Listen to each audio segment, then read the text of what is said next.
Roots, Roots. Biennale Jogja 16, 2021. Indonesia with Oceania.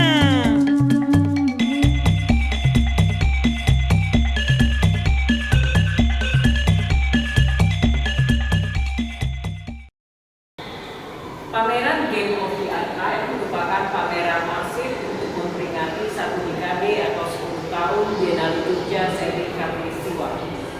Pameran ini diselenggarakan bersama dengan komunitas Sakatoya sebagai pengarah artistik dan 6 orang peneliti yang kami pilih melalui proses open call untuk membaca data-data Biennale Jogja selama 2010 sampai 2021.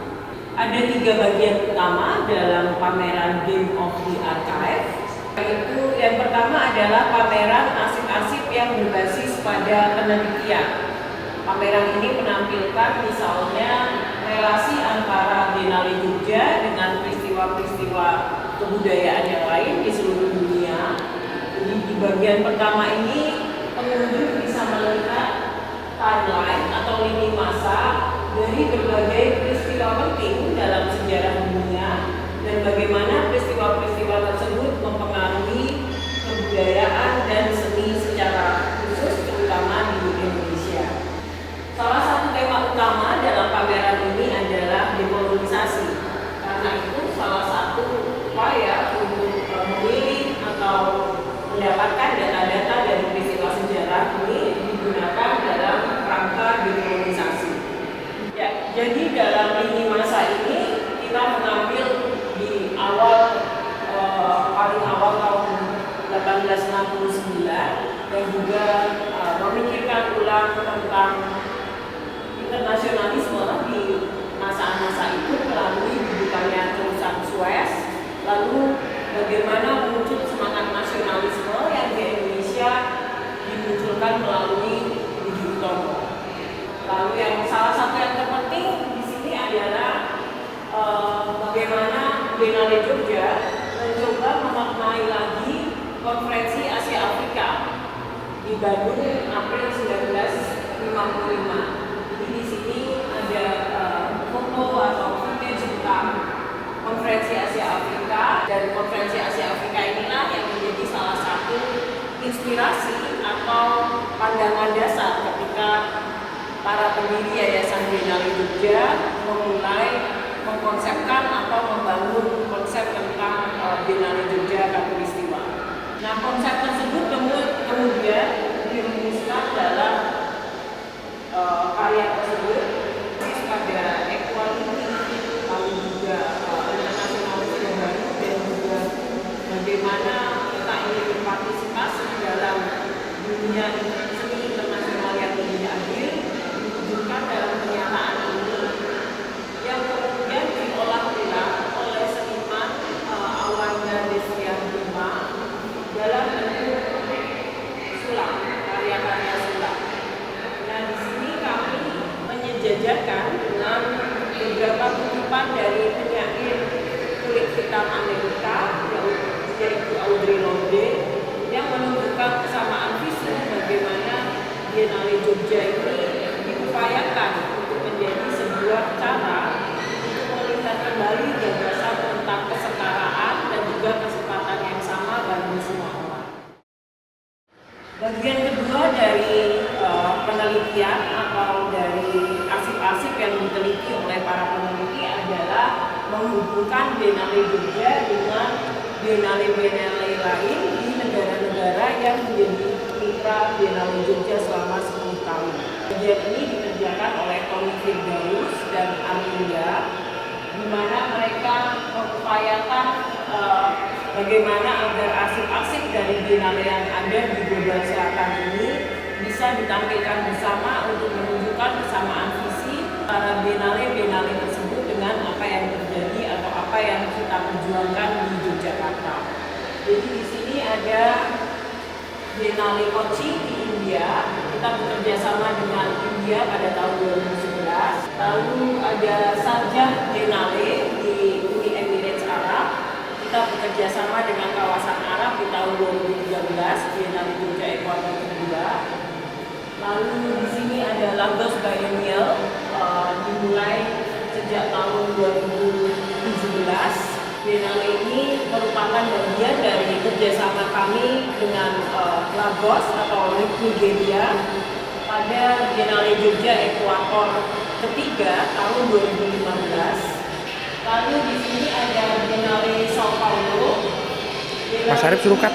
Berlangsung salah satu yang tertua di dunia, berlangsung sejak tahun 1951. Kami mendapatkan hasil poster mereka yang pertama dari penyelenggaraan pertama tahun 1951 dan mengumpulkan beberapa arsip katalog ataupun juga buku panduan dari penyelenggaraan Biennale Sao Paulo. Kita bekerja sama dengan Sao Paulo pada tahun 2017 pada penyelenggaraan Biennale Jogja Ekuator keempat, bekerja sama dengan Brazil. Lalu di sini adalah beberapa biennale yang berlangsung di kawasan Asia Tenggara. Kita bisa melihat ada poster dari Singapura Biennale, lalu juga Bangkok Art Biennale. Sebenarnya ada juga Thailand Biennale. Di sini kita ada beberapa katalog dan juga buku panduan. Bekerja sama dengan kawasan Asia Tenggara pada tahun 2019. Indonesia bersama Asia Tenggara, dan pada saat itu mengangkat tentang wilayah-wilayah Asia Tenggara yang kita bayangkan sebagai pinggiran. Lalu di atas teman-teman bisa melihat ada beberapa kutipan yang merupakan kalimat atau pernyataan-pernyataan yang disampaikan oleh para kurator, ataupun kami juga mengambil beberapa kutipan penting yang disampaikan oleh para kurator atau tokoh penting dalam dunia seni yang menyuarakan tentang dekolonisasi. Selain juga menampilkan arsip-arsip atau pembacaan atas beberapa data yang kami miliki tentang Biennale Jogja Seni Khatulistiwa, pameran ini juga meminta beberapa seniman di Jogja atau dari tempat lain untuk membayangkan ulang apa sebenarnya Khatulistiwa atau membayangkan ulang peta dunia dan definisi geopolitik yang baru. Salah satu karyanya dibuat oleh Syarizal Palevi. Ini adalah bayangan tentang peta dunia atau bagaimana kita membayangkan kesetaraan dan garis khatulistiwa dalam bentuk yang imajinatif. Jadi kalau biasanya peta-peta itu diwujudkan dalam bentuk pulau atau laut atau daratan, maka peta-peta ini merupakan kumpulan dari banyak kata-kata atau konsep atau peristiwa-peristiwa seni atau juga beberapa istilah provokasi gitu ya. Jadi membayangkan dunia tidak dalam kerangka geografisnya, tetapi bagaimana dunia dilihat dalam sejarah dan pembentukan konsep-konsep dalam kesenian.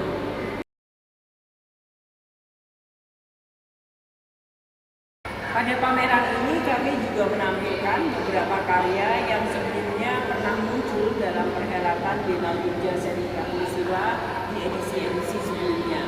Jadi kami ingin membawa kembali ingatan publik atau pengunjung atau komunitas seni yang pernah terlibat atau pernah berkaitan, pernah menonton peristiwa-peristiwa sebelumnya untuk merefleksikan kembali pengalaman mereka pada masa sekarang.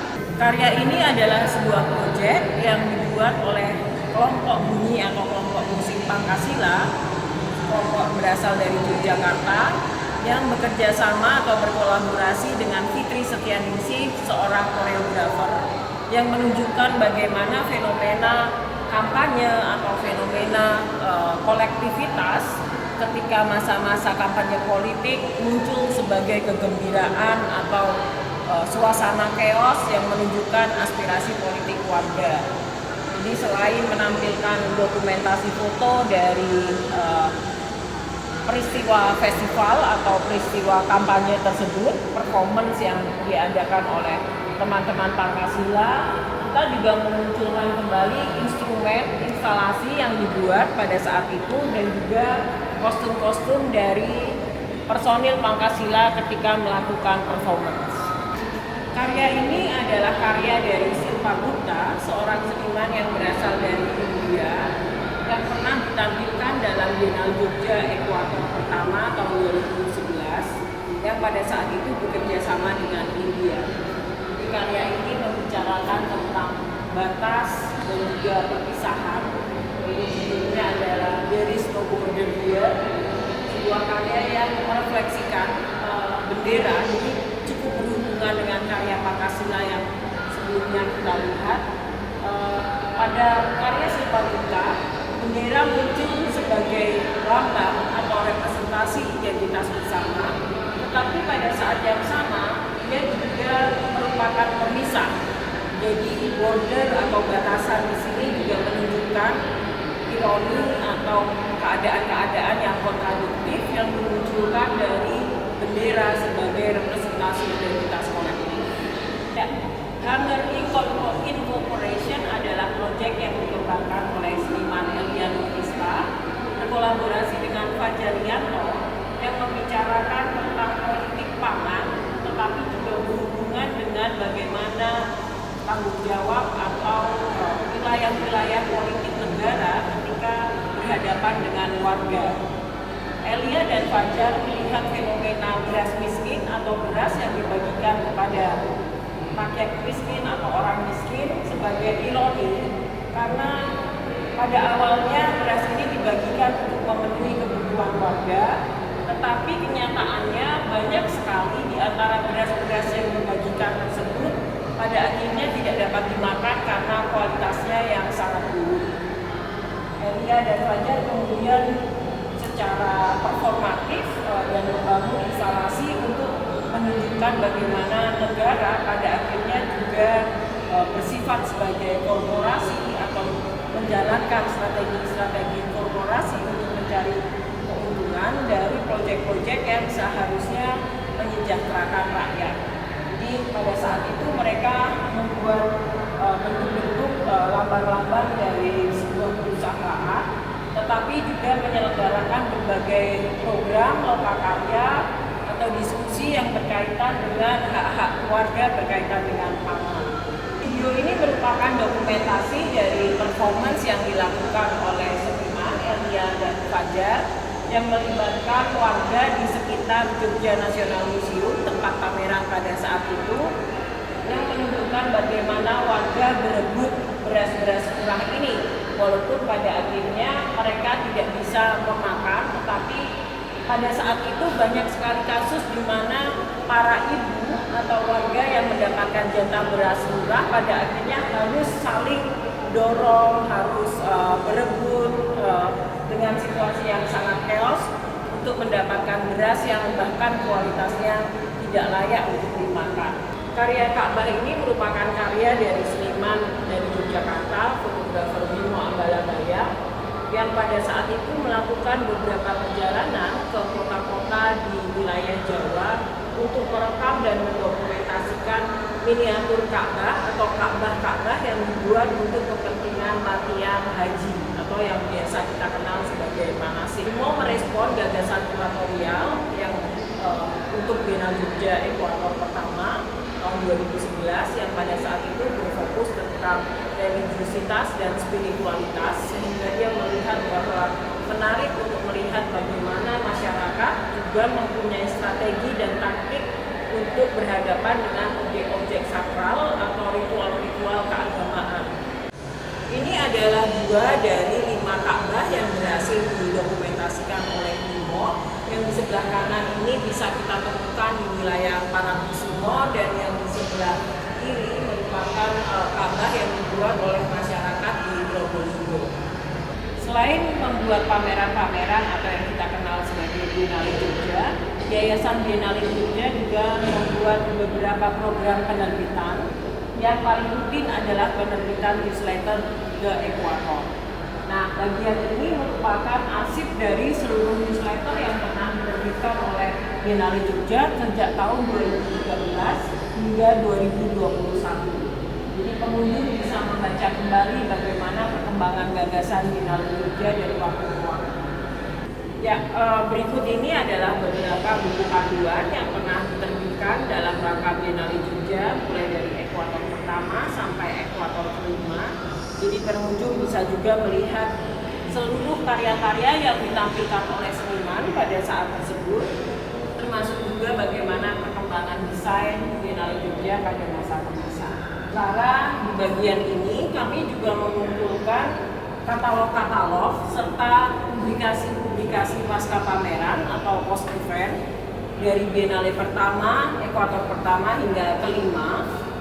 Di sini adalah Biennale Jogja ekuator pertama, Shadow Lines, Indonesia Bertemu Dunia, sampai yang terakhir tahun 2019, Do We Live in the Same Playground, di mana kita berhubungan atau berkolaborasi dengan Asia Tenggara.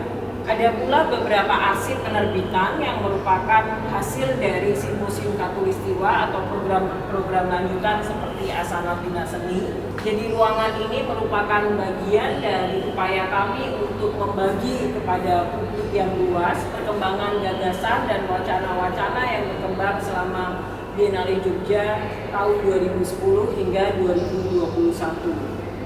Ya, jadi yang menarik dari pameran arsip ini, walaupun kita membicarakan tentang sejarah atau kita membicarakan wacana-wacana yang pernah berkembang selama Biennale Jogja seri Katulistiwa, tetapi kita juga melihat bahwa kita ingin mengundang pengunjung untuk bermain-main. Jadi bagi kami pameran ini juga menjadi sebuah playground. Jadi playground menjadi salah satu konsep dan kata kunci. Salah satunya adalah permainan blok rotan ini. Jadi kita tadi sudah melihat ada banyak sekali penerbitan yang dihasilkan oleh Biennale Jogja, dan kami mengajak pengunjung untuk bermain, dan kalau mereka bisa memasukkan rotan ini ke dalam gelas, mereka bisa mendapatkan satu jenis penerbitan. Jadi bisa memilih newsletter atau bisa memilih dapat buku panduan, atau kalau bisa memasukkan lebih banyak, misalnya 4 atau 5, mereka mendapatkan katalog pameran. Jadi dengan cara tertentu kami mengajak pengunjung untuk mendapatkan wacana tetapi juga bermain. Ya, terkait ide tentang pameran dan juga permainan serta teknologi, kami bekerja sama dengan peneliti yaitu Karen Ardini dan Gladys Eliona. Juga tim Mifubi dan Minecraft Indonesia menciptakan satu wahana virtual yang kita beri nama Museum Katulistiwa, di mana pengunjung bisa berkeliling dunia, berkelana ke 5 benua atau 5 area yang pernah menjadi mitra dari Biennale Jogja, dan melihat kembali karya-karya yang pernah kami tampilkan.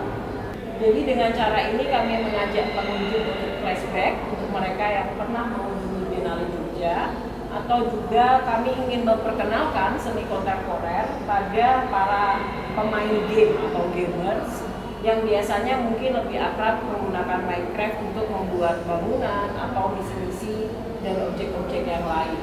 Nah, ada 5 area atau 5 wilayah dalam permainan Minecraft ini.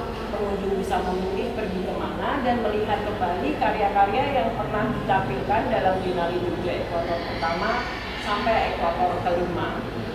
Pengunjung bisa bermain juga melalui gadget sendiri atau device sendiri dan mengunjungi museum virtual di www.testid.net. Ya, sudut ini kami dedikasikan untuk mereka yang pernah terlibat dalam Biennale Jogja seri Katulistiwa. Jadi di sebelah sini teman-teman bisa menuliskan kalau teman-teman pernah menjadi volunteer, pernah menjadi pemagang, pernah menjadi panitia, mereka semua menuliskan nama dan tahun ketika mereka terlibat di sini. Jadi semacam tembok ingatan ya untuk teman-teman volunteer yang menjadi bagian penting dalam penyelenggaraan Biennale Jogja dari waktu ke waktu. Sementara di tembok ini kita bisa melihat mereka yang pernah menjadi direktur artistik, pernah menjadi kurator, pernah menjadi direktur dalam sekian waktu, dalam 10 tahun tentang perjalanan Biennale Jogja, mulai dari direktur Yayasan Biennale yang pertama, Ibu Justina Meni, termasuk juga penyelenggara atau pengelola program simposium Katulistiwa yaitu Erin Supriyanto, Gue Sambo, dan Ratna juga. Bicarakan dengan corner ini pengunjung bisa melihat bahwa Biennale Jogja merupakan salah satu wahana yang penting bagi regenerasi. Tidak hanya regenerasi kurator, manajer seni, atau regenerasi seniman, tetapi kita juga melihat Biennale Jogja sebagai ruang belajar atau ruang regenerasi bagi kerja-kerja profesional